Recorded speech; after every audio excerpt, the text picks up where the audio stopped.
अब खबर उत्तर प्रदेश के जनपद फिरोजाबाद से है, जहां नेपाल में फैली अशांति से कांच चूड़ी उद्योग को 10 करोड़ से अधिक का झटका लगा है।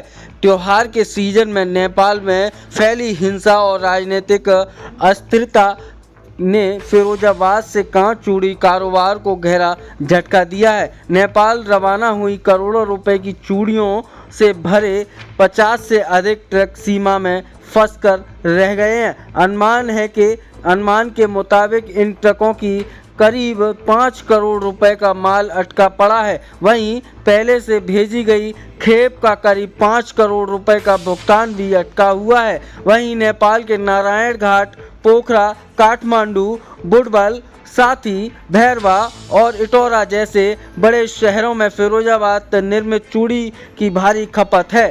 त्योहार को देखते हुए बीते दिनों में यहां ट्रकों में लोडिंग कर लगातार सप्लाई भेजी गई है, लेकिन नेपाल में फंसी अशांति और सोशल मीडिया पर लगे प्रतिबंध के चलते हालात बिगड़ गए हैं। फिरोजाबाद के शीतलखा रोड, कोटला चुंगी चौराहे, रसूलपुर और महावीर नगर के आसपास स्थित ट्रांसपोर्ट कंपनियों से रोजाना चूड़ी की खेप नेपाल भेजी जाती थी। ट्रांसपोर्ट कंपनी संचालकों ने बताया कि नेपाल में उपजे हालात को देखते हुए लोडिंग रोक दी गई है। क्या कुछ कहना था उन व्यापारियों का, आप स्वयं सुनिए हमारे संवाददाता की इस खास रिपोर्ट में।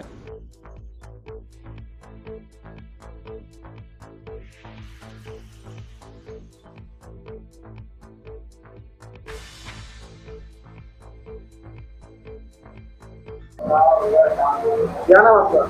मेरा नाम है सुमित शर्मा। नेपाल जो चूड़ियाँ जाती है फिरोजाबाद की, तो ट्रांसपोर्ट का आप एक ट्रांसपोर्टर है, कितना माल फंसा हुआ है, कितने ट्रक फंसे हुए, क्या स्थिति है वहाँ? स्थिति तो वहाँ की बहुत खराब है। कल तक तो वहाँ क्या नाम है कर्फ्यू लगा था नेपाल में। आज से थोड़ी स्थिति कर्फ्यू खुल गया है। हमारी गाड़ी भी उधर फंसी हुई है नेपाल में। करीब 3-4 गाड़ी हमारी फंसी हुई है नेपाल में। किस तरीके का नुकसान हो रहा है आपका? अब नुकसान तो हो ही रहा है, गाड़ियाँ सब उधर फंसी हुई है। अगर खुला होता तो अंदर जाती, पास होती। कैसा व्यापार है चूड़ी का देखा जाए तो नेपाल से? क्या व्यापार तो ठीक ही है, बढ़िया है, लेकिन अभी स्थिति खराब है तो क्या है व्यापार तो सब खत्म ही है अभी। और चूड़ी उद्योग की बात की जाए तो लगभग कितने ट्रक फंसे हुए हैं बॉर्डर पर इस समय? बॉर्डर पे जैसे कि नेपाल के 10-12 बॉर्डर हैं, हर जगह फिरोजाबाद की चूड़ी की गाड़ियाँ जाती हैं। सब बॉर्डरों पे फंसी हुई हैं। कितनी गाड़ियाँ होंगी? कम से कम होंगी 50-60 गाड़ियाँ होंगी सारे बॉर्डरों पे।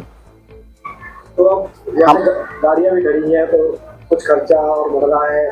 खर्चा तो बढ़ ही रहा है। गाड़ी वालों को हंटिंग देनी पड़ती है। एक गाड़ी वाले को एक दिन के कम से कम 3-4 हजार रुपए हंटिंग देनी पड़ेगी। तो बहुत नुकसान हो रहा है। नुकसान तो हो ही रहा है।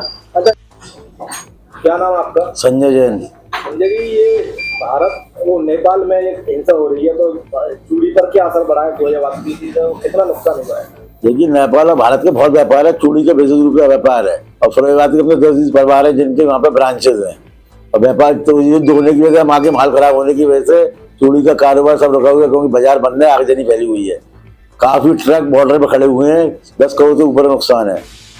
माल सही हो जाए तब व्यापार शुरू हो। सीजन का टाइम है इस समय। दिवाली आने वाली और भी त्योहार आने वाले और भी व्यापार का दिवाली से लेकर जनवरी तक, संक्रांत तक बहुत चलती। बसंत पंचमी पूरे त्योहार का टाइम है। कहाँ नेपाल में चूड़ी की सप्लाई? नेपाल में काठमांडू और काफी 3-4 शहर हैं जो मेन चूड़ी की बिक्री होती है। तो क्या लगता है आपको? भाई लगता है कोशिश हो रही है, माहौल सही हो जाए तब व्यापार शुरू हो, लेन देन शुरू हो, आना जाना हो। अभी तो सब घर में कैद है, माहौल ज्यादा खराब है नेपाल। लोगों का पैसा भी माल अटका हुआ, पैसा अटका, सब चीज आवागमन सब रुका हुआ है। लोग जाने में डर रहे हैं अभी। और सरकार भी अपील कर रही है घर से ना निकले, घर में ही कैद रहे। चूड़ी व्यापारियों की क्या अपील रहेगी? चूड़ी व्यापारी में यही निवेदन है सरकार से, सरकार को इसमें करके मदद करे और वहाँ का माहौल सही करवाए, जिससे आवागमन शुरू हो और जो परिवार रह रहे हैं वहाँ पर उनकी सुरक्षा करे।